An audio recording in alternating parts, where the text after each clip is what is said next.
brothers and sisters, God loves you. God loves you. இயேசு கிறிஸ்து உங்களை நேசிக்கிறார். ஆண்டவர் இயேசு கிறிஸ்து உங்களையும் என்னையும் நேசித்தபடியால் அவர் நம்மை தேடி இந்த பூமிக்கு மனிதனாக வந்தார். நம் ஒவ்வொருடைய பாவத்தையும் தீர்க்கும்படியாக, பாவத்தினுடைய பரிகாரத்தை செய்யும்படியாக சிலுவையிலே அவர் நம்முடைய மாசற்ற இரத்தத்தை சிந்தி மரித்தார். நம்முடைய பாவங்களை ஒருவரும் மன்னிக்க முடியாது. நம்முடைய பாவத்துக்குரிய தண்டனைகளை ஒருவரும் சுமந்து தீர்க்க முடியாது. நம்முடைய பாவங்களை போக்குவதற்கு ஒரே வழி இயேசு கிறிஸ்துவினுடைய ரத்தம். அவர் நம்மை படைத்த கடவுள் என்பதற்காக இந்த பூமியிலே வந்து மாசற்ற வாழ்க்கை வாழ்ந்தது மாத்திரமல்ல, பாவம் இல்லாத ஒரு தூய வாழ்க்கை வாழ்ந்தது மாத்திரமல்ல, நம்மை பாவத்திலிருந்து விடுதலையாக்கும்படியாக, நம்மை பாவத்திலிருந்தும் அக்கிரமங்களிலிருந்தும் சாபத்திலிருந்து விடுதலையாக்கும்படியாக அவரே சிலுவையிலே மரித்தார். நம் ஒவ்வொருவருக்குமே ஒரு நியாய தீர்ப்பு இருக்கிறது.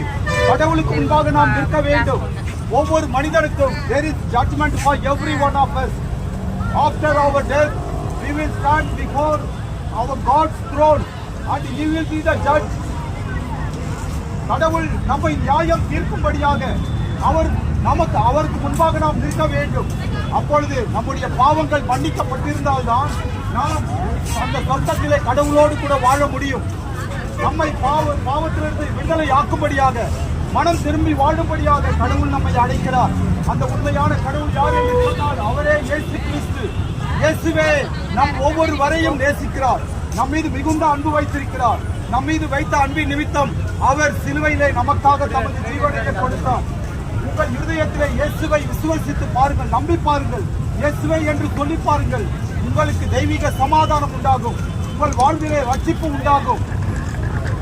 எவ்வளவு பெரிய வேதனையை நீங்கள் அனுபவித்துக் கொண்டிருந்தாலும் அந்த வேதனையில் இருந்து ஆண்டவர் இயேசு கிறிஸ்து ஒருவரே விடுவிக்க வல்லவர். இப்பொழுது கூட நீங்கள் பார்த்திருக்க முடியும். சற்று நேரத்துக்கு முன்பாக ஒரு அருமையான தாயார், நாங்கள் இங்கே பேசிக் கொண்டிருக்கும் பொழுதே அந்த தாய் அவர்களுக்கு இருக்கிற கஷ்டத்திலிருந்து விடுவிக்கும்படியாக, விடுதலை பெறும்படியாக எங்களிடத்தில் ஜெபிக்கும்படியாக கேட்டுக்கொண்டார்கள். இதோ அந்த நம்பிக்கை அவர்கள் வைத்திருப்பது இயேசு கிறிஸ்துவின் மீது மாத்திரம் மட்டும். இயேசு கிறிஸ்துவிலே நம்பிக்கை வைக்கும் பொழுது அவர் நம்மை விடுதலையாக்குவார். எல்லா கஷ்டங்களில் இருந்தும், எல்லா வேதனைகளில் இருந்தும் இதோ நாம் எதிர்பார்க்க முடியாத விடுதலையை தரவல்ல ஒரே தெய்வம் இயேசு கிறிஸ்து உங்களை நேசிக்கிறார். உங்கள் இருதயத்தில் ஏற்றுக்கொண்டு பாருங்கள். தெய்வீக சமாதானம், சந்தோஷமும் உங்களுக்கு உண்டாகும். ஆண்டவர் இயேசு கிறிஸ்து உங்களை நேசிக்கிறார். ஆண்டவர் இயேசு கிறிஸ்து உங்களுக்காக தமது ஜீவனையை கொடுத்திருக்கிறார். கடவுள் உங்களை நேசிக்கிறார். அவர் இதோ ஜீவிக்கிற தேவனாக இருக்கிறார். அவர் மீண்டும் இந்த பூமிக்கு